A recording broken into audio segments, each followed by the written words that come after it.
right, so we have Ruwando here. We're Hey, going what's to be up? talking about some sexual practices and semen retention and things like this. So, do you want to just give us a little background about yourself and the kind of work you do? Yeah, so I'm a life coach. I've been a counselor for a few years. My background's in sexuality, though. I started doing libido counseling in New York for individuals and for couples. Studied various esoteric practices, and I try to make them practical so that people could actually use them to have better lives and better sex lives. Awesome. Yeah. And do you, now, from my understanding, you incorporate both yogic practices and sort of the Taoist Qigong practices together, right?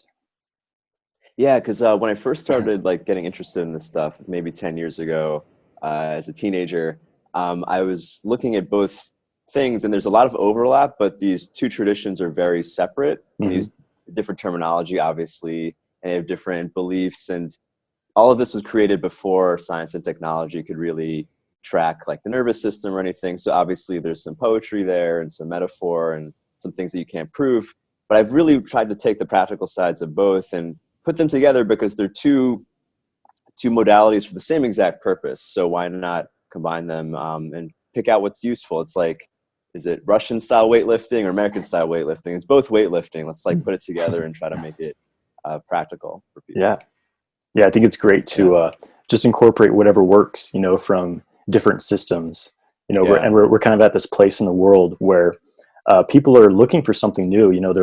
They're having an understanding of their energy and knowing that there's something else out there that they haven't really been taught. So we're kind of looking to the past in these esoteric practices.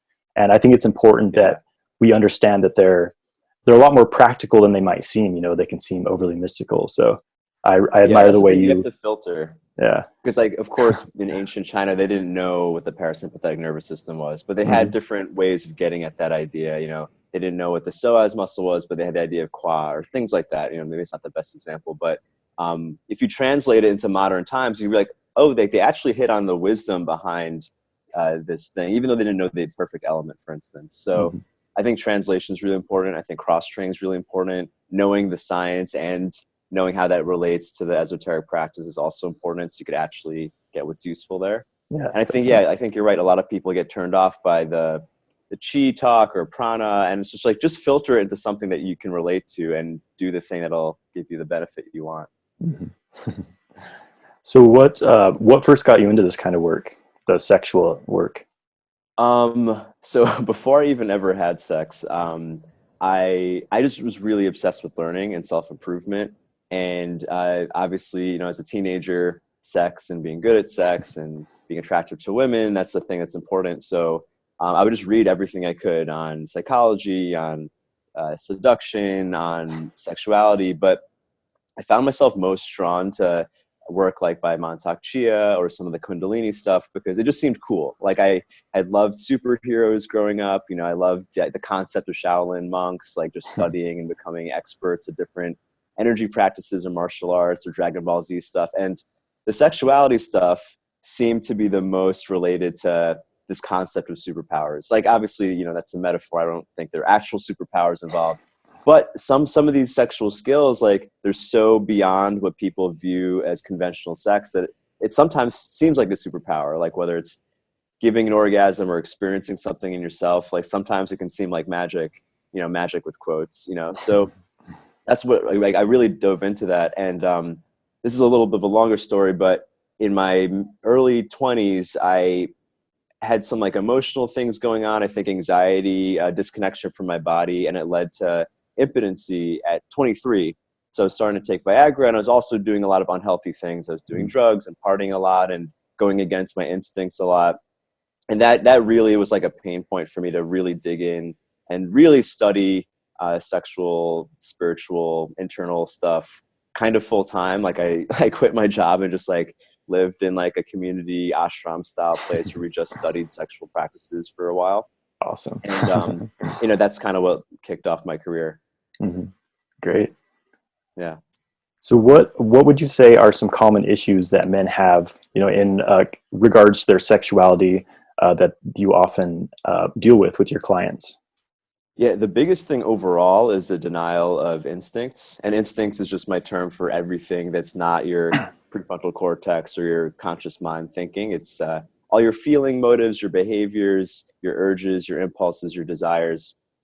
And we're trained, if you go through like traditional schooling or just conventional society, trains us to override our instincts a lot. Like a lot of being an adult is suppressing your feelings and doing what you should be doing. And that has huge implications in the bedroom, especially when it comes to like overriding what you feel to meet certain societal expectations or family expectations or work expectations. Like this accumulation of denying what you feel ends up showing up in the bedroom a lot. And for me, it actually showed up as like me not being able to get hard. But for other guys, it can show up as anxiety or chronic fatigue or coming too soon or not being able to relate with women. Like I assume you're about my age. I'm 29. Yeah, I'm 29 as well. Okay, yeah.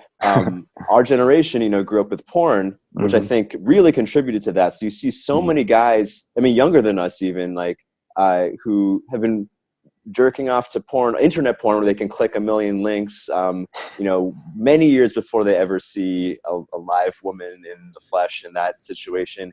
And Yeah. like, there's so many sexual dysfunctions because they're like, they've rewired their brains to relate to sex in this weird way where they can't really feel their genuine impulses, where they're not moving towards like a connection with a person, which doesn't mean like romantic necessarily, but like just connecting with a person. We have that oxytocin release and you can feel another body as opposed to like needing that like stimulation of the next set of big tits on the screen in all different shapes and sizes and colors. And yeah, it messes guys up. And I think that, porn is its own thing, but in general, this denial of your own instincts is kind of the root of all relational issues, I think, especially for men. Yeah. Yeah. Women too, actually. I don't think Yeah. that's a gender thing. Yeah. Porn really, I feel it's taken so out of context, within the realm of relationship, it really cuts out the human aspect of it. So people just have this Yeah. unrealistic expectation of the sexual act, and it really causes a lot of Totally. dysfunctions.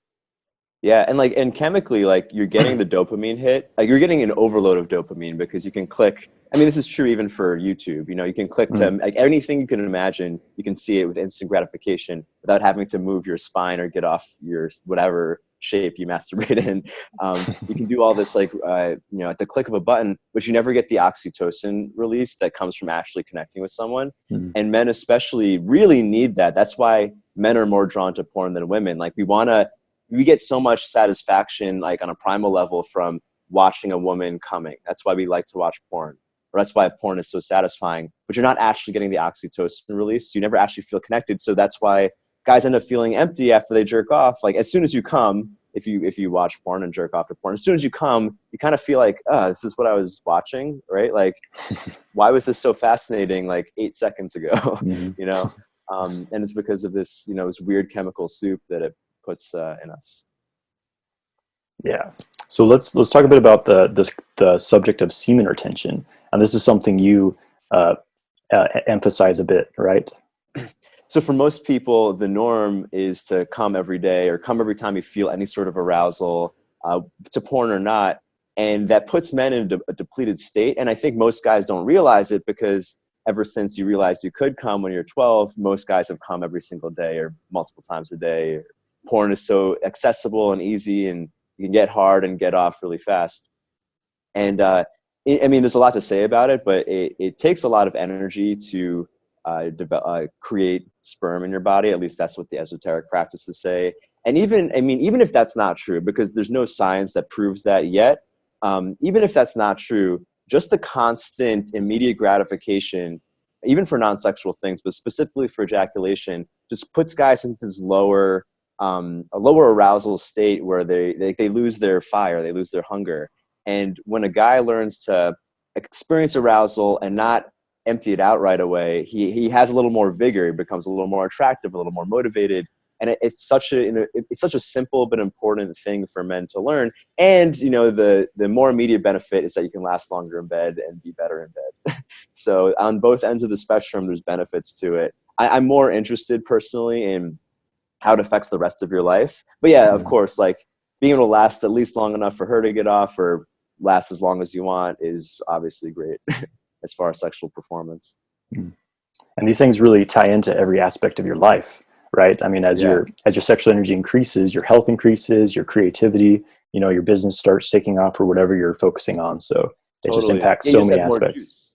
Yeah. Yeah, you're not emptying it out because I mean, when you think like the purpose of coming is to make a baby, if you're not going to make a baby and you're going to lose all that energy, you're going to lose all that sensation. Like people don't realize that if you can learn to ground your arousal, like get aroused, have your pleasure, but keep it, you just get to still feel good, right? Like after you come, you feel relief, but then you kind of feel sleepy, dead inside, maybe it lasts longer than people think. Like the next day you might be a little more lethargic. Like if you could keep that, you'll just feel better ultimately. And then, yeah, like you said, you can do better in business. You can do better in relationships. Actually, I've seen this a lot in like couples that I've counseled.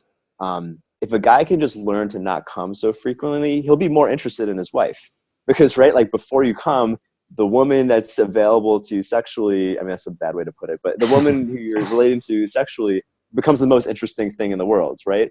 But we're interesting, yeah, anything. But once you come, you don't really become interested in that. It's like your body has satisfied that need. So now you just want to eat potato chips or fall asleep or something. Like maintaining that interest is so important. And when you can translate that to business, obviously you'll see good results. Yeah. And so you have a new course that you're getting ready to launch, correct? Yeah. So it came about because, I've been studying this stuff for 10 years. Like you said, a lot of the information is very, a lot of it comes from esoteric traditions. And for a lot of people, it's not relatable. For a lot of people, I actually think it's overly complicated. I think after learning this stuff, I'm like, wow, a lot of the things that I read about probably wasn't necessary. Like it was trivia. Like you don't need to know all the meridians. You don't need to know all the points. You don't really need to know the spiritual concepts necessarily. They're nice, but they're not necessary for the results.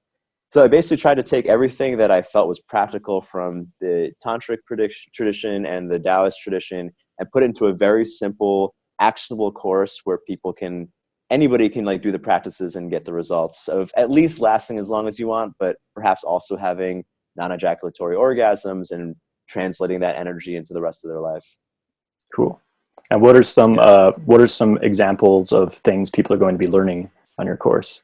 For one, I mean, so there's a free course first, and that's the link I'll share with you. Okay. Learning basic principles. Like for instance, one is that concept of the container. Like guys think they have X amount of. I mean, I think of it as space. Like you have space to feel sensation. Once it's full, you come.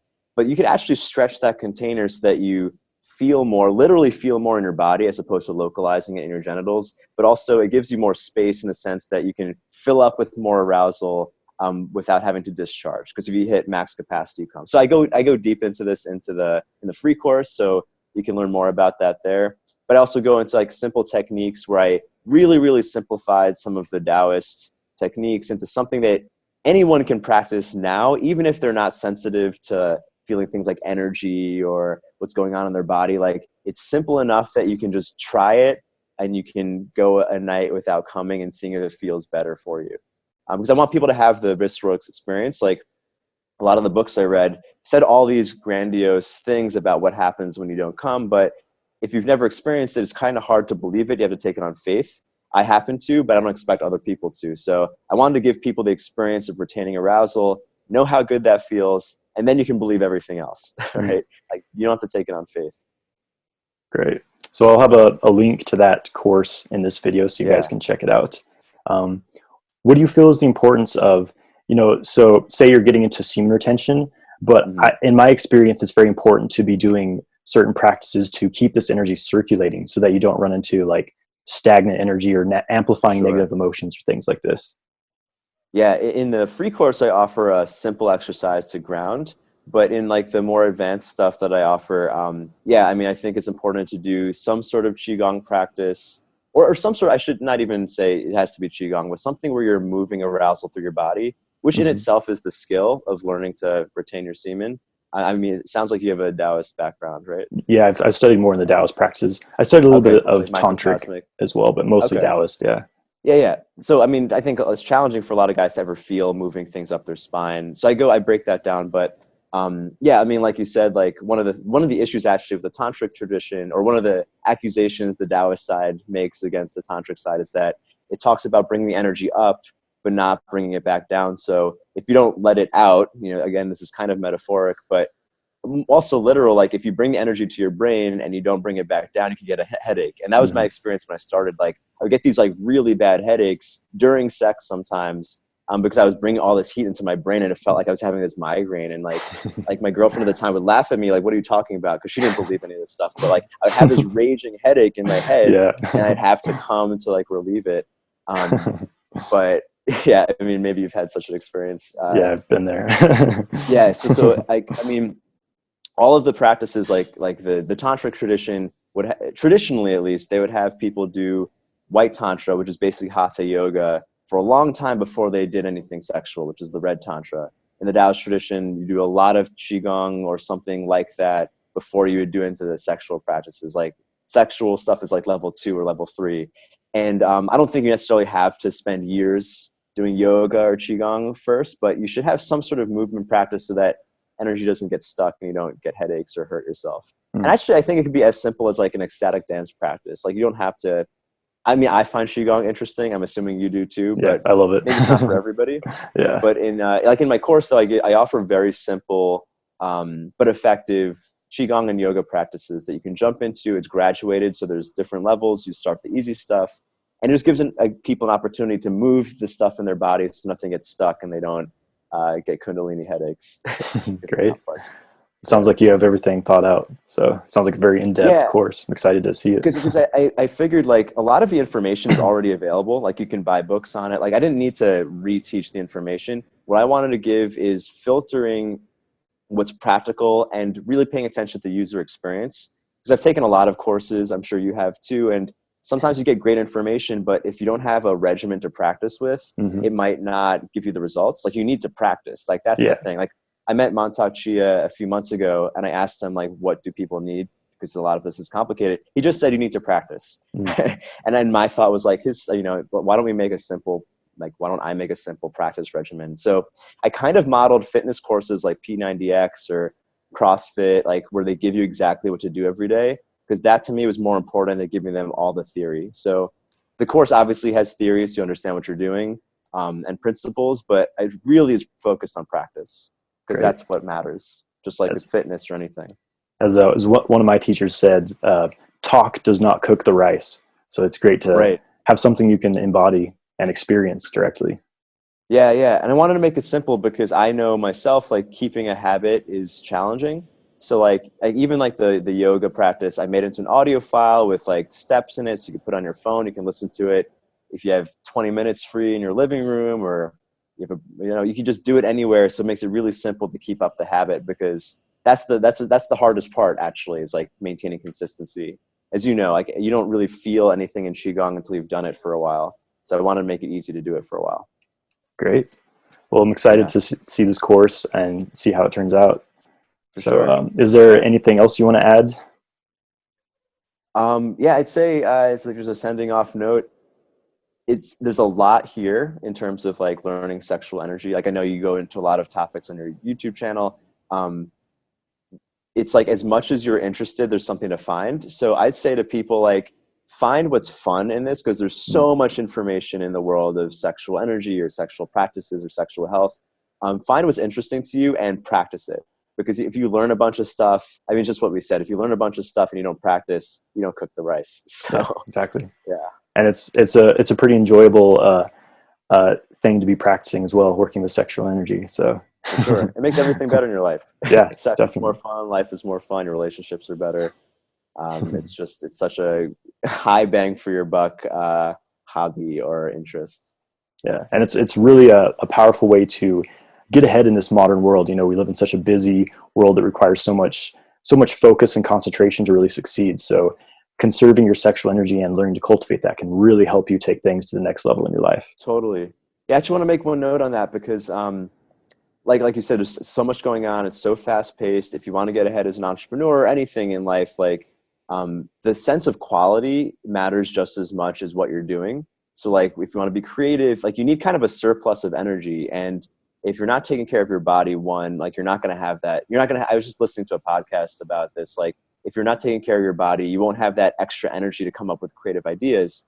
And sexual energy is like a very potent source and a simple way to not waste a bunch of energy. Like you'll just think better, right? Like this is not scientifically proven, but I think anyone who's experienced this knows, I'm sure, like if you conserve your energy, if you can cycle it, if you can maintain, if you reinvest the energy you have like a currency, you'll have more to do anything mentally. Like you'll have more ideas, you'll have more motivation, it'll be easier to not procrastinate or resist your work when you have more vitality in your body. So I think it's an important note for everyone to remember.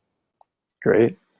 Well, Yeah. thank you so much for joining me today. It's been great talking with you, and look Yeah, forward to likewise. Enjoyed seeing the being work here. you're doing in the future and everything. So yeah, thank you Cool. so much. Yeah. Thank you, Jonathan. It's been awesome. Have a great day, Rwanda. You too.